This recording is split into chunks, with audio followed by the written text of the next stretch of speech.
Last time on the Sword and Shield anime, the group trained at the Isle of Armor, met Clara and Avery, Hop caught Squirtle, Gloria caught G-Max Orbeetle and Gigantamax or Eevee, Ash evolved Choodle, earned the Secret Armor Kubfu, and met Gym Leader B who's ready for Ash and Hop's challenge. How will they do against her? Find out right now.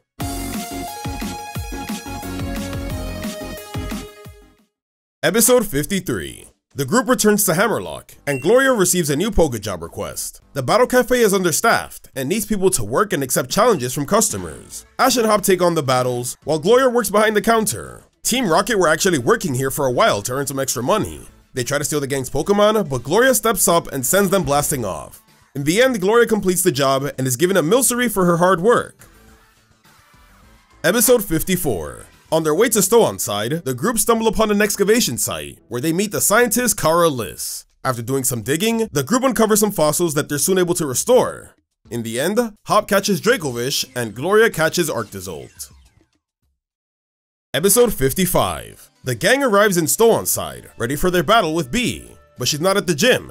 After searching around town, they discover her in a nearby bakery, munching on sweets. They catch up and enjoy the treats before heading back to the gym for the battle. Hop is up first in this 3-on-3 match. He sends out Raboot while Bee uses Sock. Just before the battle begins, Bee's friendly demeanor shifts into a cold and serious one, intimidating Hop. Thanks to Raboot's Flame Charge, it's able to outspeed Sock and gains the early advantage. After a few exchanges, Raboot is able to defeat Sock with another Flame Charge, but not before taking a parting low sweep. Next, Bee uses Grapploct. It goes in for Octolock, and Raboot tries to dodge, but it's in pain from Sock's low sweep. Raboot is now trapped and gets taken out with a point-blank liquidation. Hop then sends out Squirtle, who gets caught with Octolock, but blocks Grapplock's attack with Protect. However, Bee switches tactics and uses Submission to knock Squirtle down. Squirtle then uses Flip Turn to switch into Farfetch'd, which puts up a good fight, but eventually gets caught in Grapplock's Octolock and Liquidation combo. Farfetch'd doesn't give up, and is able to land a Leaf Blade, but Grapploct grabs Farfetch'd once again and finishes it off with Submission. Meanwhile, we cut to Team Rocket, who are also in Stow-on-Side, and falls for a scam from a suspicious salesman involving an old teapot that supposedly came from a Galar King. Team Rocket think they just became rich, only to find out that the teapot is broken. Lucky for them, Jessie Sinistea grabs the teapot and evolves into Poltegeist. Back to the battle, Squirtle comes out as Hop's final Pokemon. Hop Dynamaxes Squirtle as his last resort and lands a Max Geyser, but Grapploct still stands. Grapploct then goes for a close combat at Squirtle's legs, knocking it down on its back. Squirtle is struggling now and it can't get up. Bee uses this panic to continuously damage Squirtle until it's completely defeated, losing Hop the battle. Ash and Gloria comfort Hop, who's devastated to lose in such a way like this. He warns Ash that Bee is no joke. This gets Ash a bit worried. Episode 56. It's time for Ash's battle against Bee. Same as before, it's a 3-on-3. First is Corvisquire versus Hawlucha, who engage in an aerial battle until Corvisquire gets the advantage by dodging a high jump kick. The two then clash with Drill Peck and Flying Press, where Corvisquire comes out on top and defeats Hawlucha. Bee then sends out Grapploct. Corvisquire dodges a liquidation and then lands a Drill Peck from behind. Grapploct uses this opportunity to grab it with Octolock though. Ash tries to return Corvisquire, but he can't. Then Grapploct goes for a point-blank liquidation. After this, Ash decides to switch into Grookey. Grapploct goes for a close combat, but Grookey dodges and hits it with Grassy Glide. Grapploct then uses Octolock, but Grookey stops it with Branch Poke. Grapploct uses Liquidation against Grookey's Branch Poke, overwhelming it with its many arms, and finishes it off with close combat. Ash sends back out Corvisquire. It tries to counter Liquidation with Fury Attack, but still gets caught by Octolock. Corvisquire breaks free, however, by using an up-close peck. Ash then Dynamaxes Corvisquire, and with one Max Airstream, Grapploct is taken out. Bee sends out her final Pokemon, Machamp. It uses Bullet Punch to outspeed Corvisquire's Max Airstream, and then uppercuts with Thunder Punch. Corvisquire then grabs Machamp to make sure it can't dodge the last Max Airstream. It then goes back to normal. With its new boost in speed, Corvisquire goes for Drill Peck, but Machamp counters with Bullet Punch and defeats Corvisquire with another Thunder Punch. Ash is about to send out Pikachu as his final Pokemon, but suddenly, Kubfu jumps out to battle instead, much to Ash's surprise. Kubfu really wants to face Machamp, so Ash lets him. Kubfu goes for Brick Break, but it's overpowered by Machamp's Brick Break. Machamp then goes for a Cross Chop, but Kubfu dodges with Aerial Ace and strikes from behind. It continues to use this tactic, chipping away at Machamp, but he's stopped with Thunder Punch. Kubfu is now paralyzed, but he's not letting it stop him. He continues to fight with all his might, but in the end, he tries a Brick Break once again, but it's no match for Cross Chop. Kubfu is defeated. losing Ash the battle. The episode ends with both Ash and Hop down about their loss. Episode 57. After training all night, Ash thinks he's come up with a great strategy for his rematch with Bee. Hop, however, isn't as motivated and decides to delay his rematch. Before heading to the gym, they run into Sonya, who plans to study the Stow-on-Side mural after Ash's battle. At the gym, Bee warns Ash that she won't be holding back again and hopes that he's improved since their last battle. The battle starts with Kubfu versus Pangoro. Kubfu uses Rock Smash, lowering Pangoro's defense. Pangoro uses Hammer Arm, but Kubfu dodges with Aerial Ace and then strikes. Kubfu still ends up getting hit with a Drain Punch though. Kubfu then uses Focus Energy, but Pangoro's Circle Throw switches it with Grookey.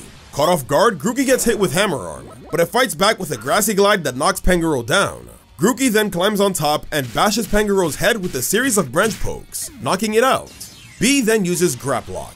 Grookey uses Screech to weaken it. Graplock goes for liquidation, but Grookey dodges with Grassy Glide and continues to use Screech. Ash continues with this strategy, until Bee catches onto Grookey's movement patterns and traps it with Octolock. Graplock tosses Grookey's stick so it can't use Branch Poke, and then defeats it with Close Combat. Ash brings back Kubfu, who prepares to use Focus Energy.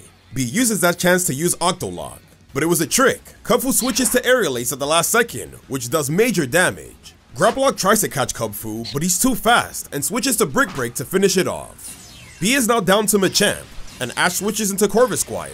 It uses multiple Hone Claws to boost its attack, letting Machamp easily come on top with the flurry of Thunder Punches. Corvisquire fights through the pain though, and continues to power up, and then pushes through with the fully powered Drill Peck before going down.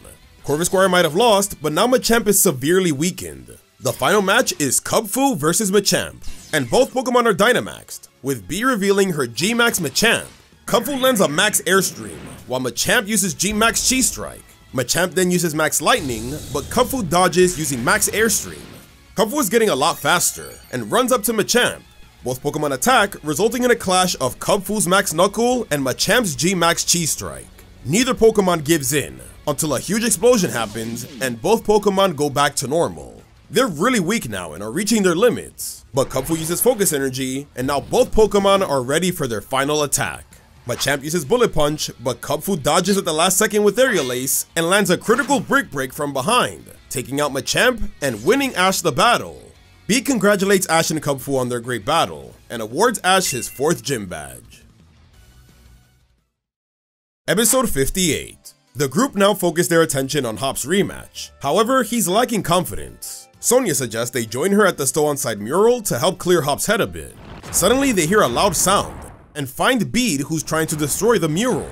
Sonya tells him to stop, but Bede says he's on a mission to collect wishing stars for Chairman Rose, and continues to attack the mural. This upsets the group, and Hop sends out Wooloo to stop Copperajah, but it's quickly defeated.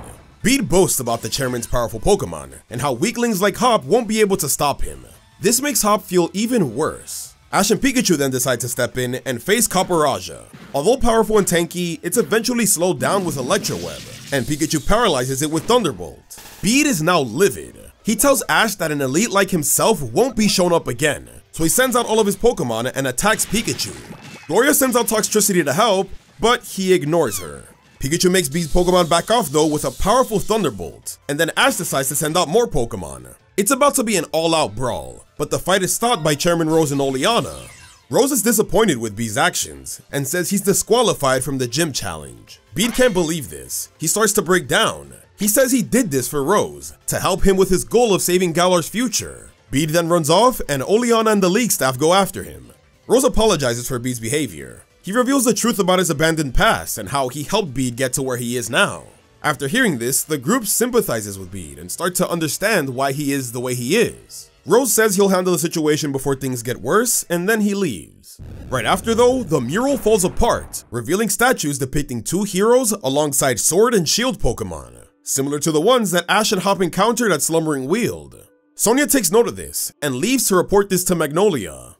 Later that night, Hop has a serious talk with Ash and Gloria. He tells them that he's leaving them once again, but this time for good. He thought he'd caught up to Ash, especially after their training in the Isle of Armor, but now he realizes how behind he truly is. He keeps thinking about the words Bede told him at the Melian tournament, how he's ruining Leon's reputation.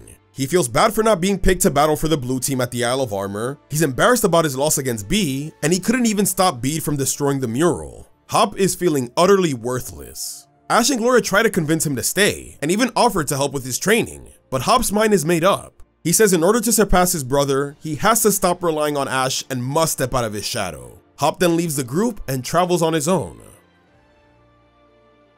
And that wraps up part 5 of my Sword and Shield anime series. Let me know your favorite episode in the comments, and use the hashtag ZachToshiRewrite to share your fan art of this series. Shout out to my amazing channel members for their extra support, and consider joining as well to watch these videos days early. Last but not least, make sure to live your life to the fullest, and have yourself a damn good one.